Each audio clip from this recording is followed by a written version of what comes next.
In 2009, I was working the late shift at Leonardo's Pizzeria, known for its crispy crust and gooey cheese. As night fell, my boss, Frank, handed me a piece of paper with the address and phone number of one of the last deliveries of the evening. Without a GPS device, I had to rely on a paper map to navigate the winding roads of a rural area far from the center of town. The address was on Willows Road, a name that only added to the growing sense of unease as I drove deeper into the woods.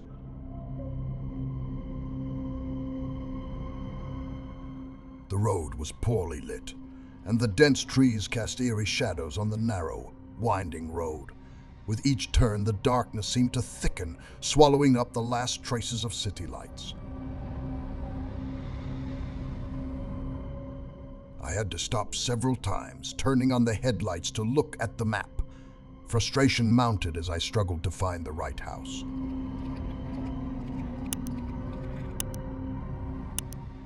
Finally, I decided to call the number provided.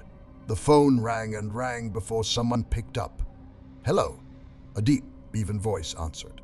I introduced myself and explained my predicament. The voice on the other end of the line seemed unusually calm and measured as it described the driveway as a dirt road.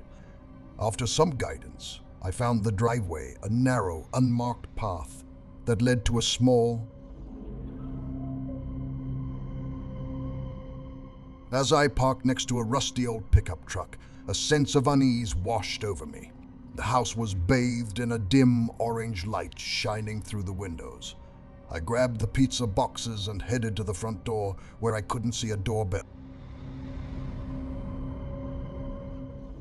I knocked and after a few minutes, heard soft music coming from inside. The door creaked open, revealing only a face, a single eye peering through the crack.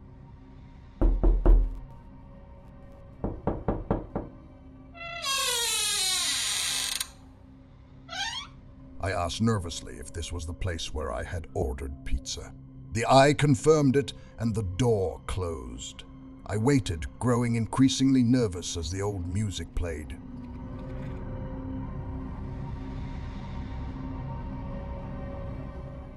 The door began to open on its own, revealing an old, cluttered living room. The furniture was old-fashioned, with metal plates covering holes in the floor, and an old record player played strange tunes. The smell of decay was thick in the air. I knocked again, cautiously looking inside. "Sir, do you have cash?" I asked, feeling my tension rise. The voice came from another room, inviting me into the kitchen. Against my better judgment, I stepped inside, and the creaking floor seemed to give way under my weight.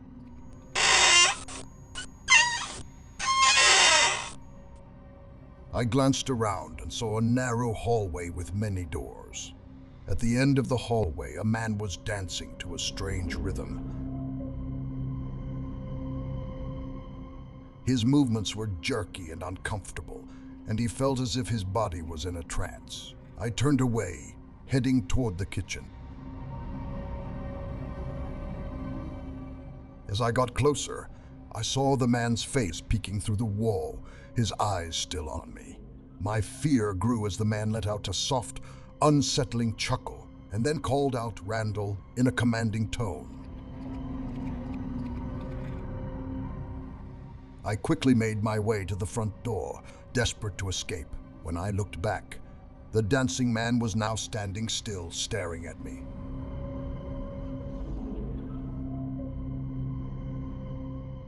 I fled to my car, threw the pizzas onto the passenger seat, and sped down the driveway. The door to the house swung open again as I drove away, making my heart beat even faster.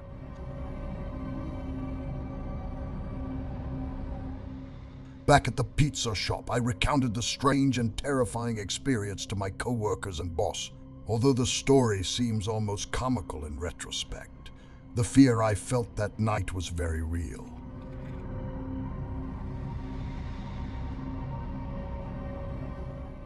The house and the people in it were not normal, and the encounter made me wary of ever entering a home to make a delivery again.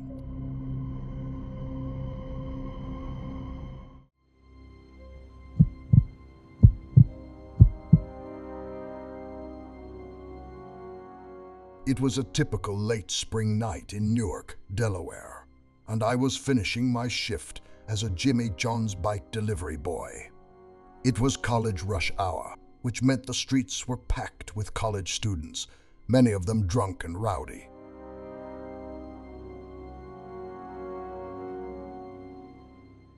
I had one last delivery to make before my shift ended at 2 a.m. Despite my exhaustion, I took the order, knowing it was my last task before heading home.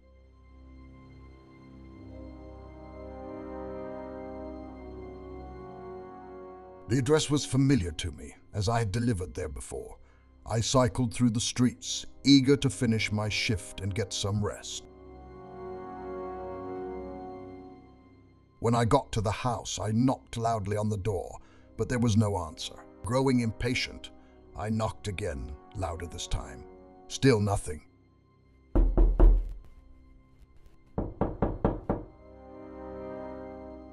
I decided to call the number on the receipt, but no one answered.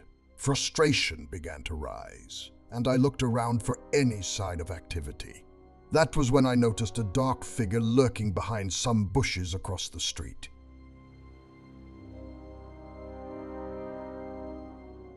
The figure seemed to be watching me intently.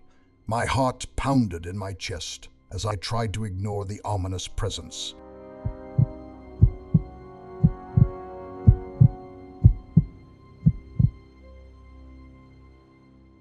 As I continued to knock on the door, the figure remained hidden, its gaze unwavering. The fear that gripped me was palpable. I considered abandoning the delivery and calling the store, but I hesitated, not wanting to let a potential scammer win.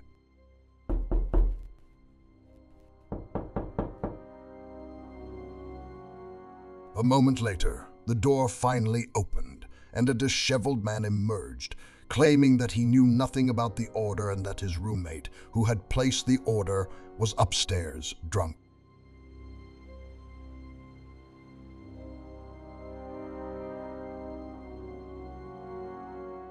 The man went upstairs to retrieve the order, and I waited anxiously at the door.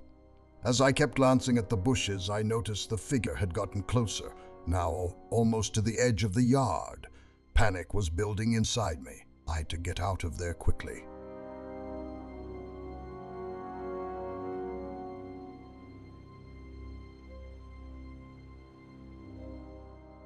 When the man turned around, he said his roommate's door was locked and he couldn't wake him.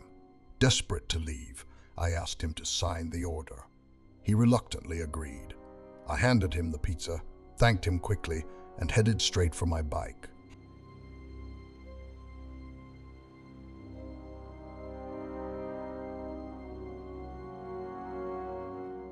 Just as I was about to get on my bike, I heard a sudden rustling noise from behind the bushes.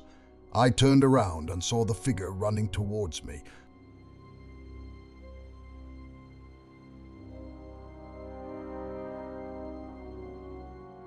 Adrenaline rushed through me as I realized the figure was wearing jeans, a black hoodie, and a mask, possibly holding a weapon. I knew I had to act fast.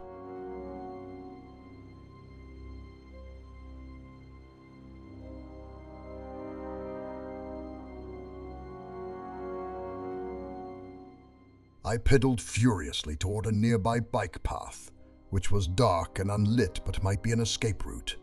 As I ran down the trail, every sound startled me, my mind racing with fear.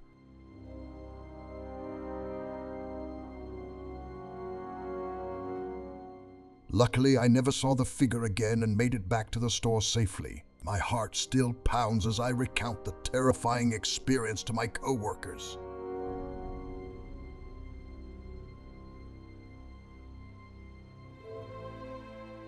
The incident left me shaken, and I always make sure to carry self-defense tools when I work the night shift and avoid working late if possible. This encounter served as a harsh reminder that danger can lurk even in the most familiar places.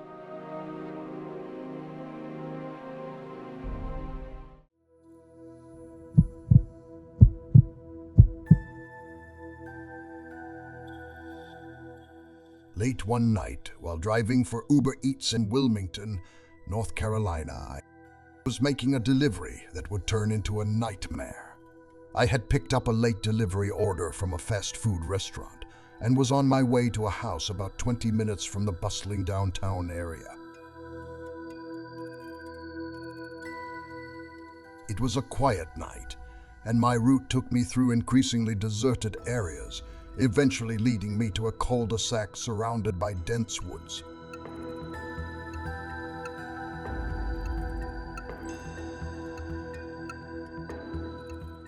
The house at the end of the street was dark, with no lights on, and the neighborhood was eerily quiet. As I approached, I felt an unsettling feeling creeping in.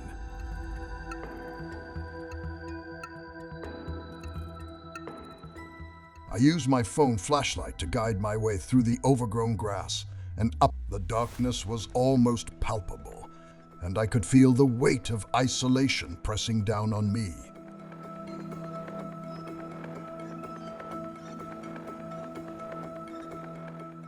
I rang the doorbell but heard no ring. I knocked, but again there was no answer. With growing frustration and anxiety, I texted the customer through the Uber Eats app, letting them know I had arrived and asking them to confirm the address. The customer responded saying I had arrived at the correct house.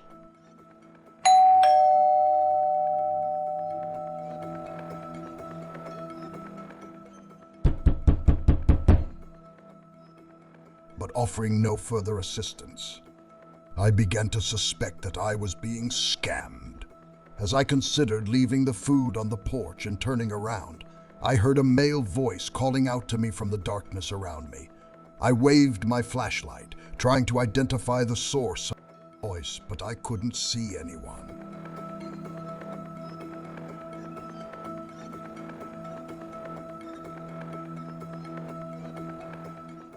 Back in my car, I found the driver's side tire slashed and leaking air.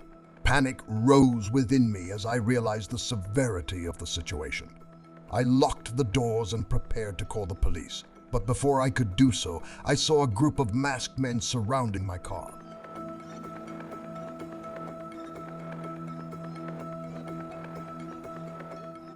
The attackers ordered me out of the car.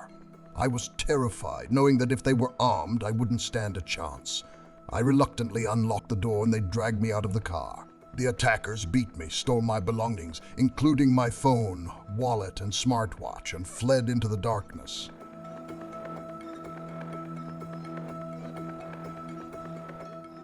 Left on the ground, I struggled to get up and sought help from the nearest light source, a small house down the street.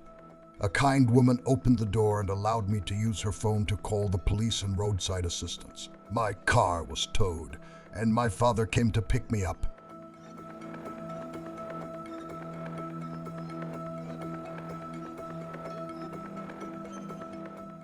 The police investigation traced the fraudulent order to the stolen phone and wallet, but the thieves remained at large. My tires were covered by insurance, but the personal loss was huge.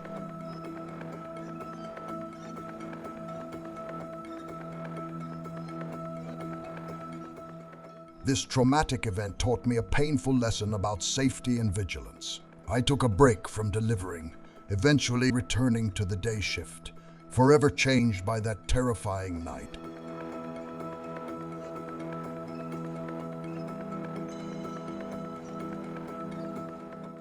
If these creepy stories have got you hooked and have left you craving more creepy content, be sure to like and subscribe to our channel. By subscribing, you'll stay up to date with all of our latest videos featuring real-life scares and unsettling encounters.